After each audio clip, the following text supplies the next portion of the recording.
আসসালামু আলাইকুম। ফিফার ইতিহাসে এই প্রথম আপনার আর্জেন্টিনা চারটা খেলায় কীভাবে কামব্যাক করছে সেটা আমার চেয়ে আপনারা অনেক ভালো জানেন। হেরে যাওয়া খেলাগুলো তারা শেষ পর্যায়ে জিতা আজ ফাইনালে উঠছে। যে কারণে ভিডিওটা বানাচ্ছি সেই কারণে বলি, আপনারা যারা খেলার ভিতরে বিভিন্ন ইগো খোঁজেন তাদের উদ্দেশ্যে বলছি যে মাত্র কয়েক ঘন্টার খেলা, আপনার এটা শুধু সাধারণ বিনোদন, এর চেয়ে আর বেশি কিছু নয়। আপনারা যারা বলেন যে খেলার মাধ্যমে ইহুদি নাস্তিকদের সাপোর্ট করা হয়, তাহলে আপনাদের যুক্তিতে আমি বলি যে আজকে যদি ফাইনালে আর্জেন্টিনা না হয়ে এবারে বিশ্বকাপে প্রায় 14টা মুসলিম দল খেলেছে, তাদের ভিতরে একটা যদি আজ ফাইনালে উঠতো, তখন কি আপনারা এইভাবেই বলতে পারতেন যে এই খেলাটা ইহুদি নাস্তিকদের সাপোর্ট করা? বলতে পারতেন না কখনো। তাই আপনাদের উদ্দেশ্যে বলছি, ভাই, ইমোশন ব্ল্যাকমেল না করে বিনোদনের জায়গায় থাকুক, ধর্মের জায়গায় থাকুক, ধর্মকে বিনোদনের ভিতরে চাপাবেন না। যেহেতু ধর্ম উচ্চারণটা করছি, তাহলে একটা কথা বলি। আমাদের নবী করিম সাল্লাল্লাহু আলাইহি ওয়াসাল্লাম আপনার মক্কা থেকে যখন আপনার মদিনায় রওনা দেয়, যাওয়ার পথে তায়েব একটি শহর পড়ে। সেই তায়েববাসী যখন নবীজি ইসলাম দাওয়াত দেয়, তায়েববাসী কিন্তু বিশ্বাস করেনি। তাকে কি পরিমাণ যে অত্যাচার করছে, মক্কার মানুষও তাকে এই পরিমাণ অত্যাচার করে নয়, তায়েববাসী সেই অত্যাচার করেছিল। সেই অত্যাচারে ফেরেশতারা কান্নাকাটি করে আল্লাহর কাছে প্রার্থনা করেছিল যে আল্লাহ, আপনার বন্ধুকে তায়েববাসীরা এইভাবে অত্যাচার করতেছে, এর জন্য আপনি একটি বিচার করুন। তখন আল্লাহর পক্ষ থেকে জিবরাইল সাল্লাল্লাহু আলাইহি সাল্লামকে পাঠায় নবীজির কাছে। নবীজিকে সালাম দিয়ে বলে, এ আল্লাহর বন্ধু, আপনি বলুন, আপনি আমাদেরকে হুকুম করুন, আল্লাহ আমাদেরকে পাঠাইছে, আপনি আমাদেরকে হুকুম করুন, এই দুই পাহাড় একত্র করে এই তায়েববাসীদেরকে হত্যা করি, এই কাফেরদের বংশ নির্বংশ করে দিই। তখন নবীজি তা করেননি, বরং নবীজি উল্টা প্রশ্ন করছে যে আজকে যদি আমি হুকুম করি, আল্লাহর ইশারায় আজকে যদি আমি হুকুম করি, তাহলে ভবিষ্যতে পরকালে কিংবা পরজন্মনে শেষ জামানায় আমি কার মুখে শুনবো যে লা ইলাহা ইল্লাল্লাহু মুহাম্মাদুর রাসূলুল্লাহ, আমি কার কানে পৌঁছাবো লা ইলাহা ইল্লাল্লাহু মুহাম্মাদুর রাসূলুল্লাহ, আমি কার কানে দিনের দাওয়াত দেব? কোনো এক সময় আসবে এই কাফেরের বংশধররাই আল্লাহর নাম নেবে, আল্লাহর গুণগান গাইবে। তাই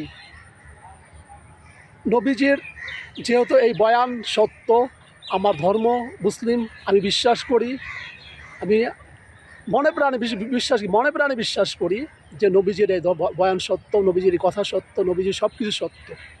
ঠিক আছে, যেহেতু নবীজির রোজা মোবারক রয়েছে, হ্যাঁ, সেহেতু আল্লাহর এই প্রত্যেকটা বাড়ি সত্য।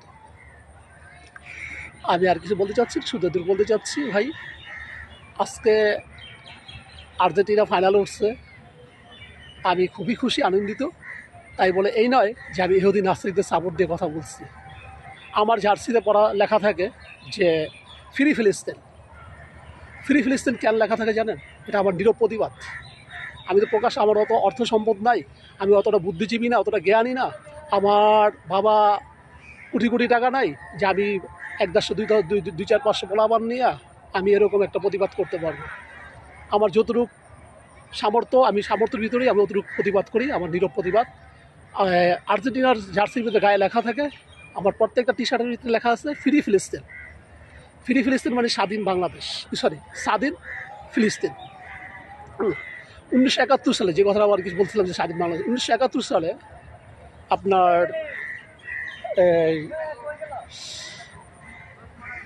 1971 সালে না, বারবার ভুল করছে, 1971 সালে 1952 সালে আপনার পাকিস্তানের জিন্না তখন বলছিল যে পূর্ব পাকিস্তানের রাষ্ট্রভাষা হবে উর্দু ভাষা। ঢাকা বিশ্ববিদ্যালয়ে মেধাবী কিছু শিক্ষার্থী তখন 1952 সালে 21শে ফেব্রুয়ারি দিন রাত্রে বেরিয়ে আসছে হলো যে না, পূর্ব পাকিস্তানে পূর্ব বাংলায় রাষ্ট্রভাষাই হবে বাংলা, যে ভাষায় আমরা কথা বলি এই ভাষাই হবে। সেম একই ক্যাটালগি একই স্বৈরাচারী আর্জেন্টিনায় ঘটেছিল, শুধু হয়তো ভাষা নয় কিন্তু শাসনের দিক দিয়ে স্বৈরাচারী শাসন ছিল আর্জেন্টিনায়। সেই আর্জেন্টিনার শাসনের মধ্যে চলাকালে তখন ম্যারাডোনা নামে একটা প্লেয়ার বাইরে এসেছিল। আজকে যারা আমরা আর্জেন্টিনার খেলার বিনোদন নেই, এই ম্যারাডোনার কারণে আজকে উপমহাদেশে বলেন, এই আমাদের দক্ষিণ এশিয়ায় বলেন, এই ম্যারাডোনারকে ভালোবাসে বলেই একমাত্র এই আর্জেন্টিনার খেলা ওই আপনার এই বিনোদন নেয়। এই ম্যারাডোনাই তখন সমস্ত আর্জেন্টিনা ভাষীকে, সকল স্বৈরাচারদেরকে এক কাতারে নিয়ে আসছে, শুধু এই সামান্য খেলার মাধ্যমে। অনেক কথা বলে ফেলছি, শুধু আর কথা বলবো না, শুধু এদেরকে বলবো আজকে আমি যেহেতু আর্জেন্টিনা জিতছে, আর্জেন্টিনা ফাইনাল উঠছে, একটা খুশির বিষয়। আজকে আমি আর্জেন্টিনা জার্সি পরি নাই, এই কারণে পরি নাই যে আর্জেন্টিনা জিতছে, আজকে কেন পড়ুন, আমার কালকে পড়ুন, পরশু পড়ুন, ঠিক আছে, আর্জেন্টিনা জিতছে, কিন্তু জিতে এই কারণে পড়ি নাই, আমার যে কলিগ আছে, আত্মীয় স্বজন, ভাই বোনেরা, বন্ধু বান্ধব আছে, তারা যে বুঝতে পারে আমার প্রতিবাদটা একটা নীরব প্রতিবাদ, আমার প্রতিবাদটা একটা স্বাধীনতার পক্ষে প্রতিবাদ, এই আর কিছু না। আর আরেকটা কথা বলি, যেহেতু আর্জেন্টিনা উঠছে, আর্জেন্টিনার শুরু একটা কথা বলি, আমি যতদিন আল্লাহ আমার বাঁচিয়ে রাখে আমি ততদিনই ফিলিস্তিনের পক্ষে কথা বলবো।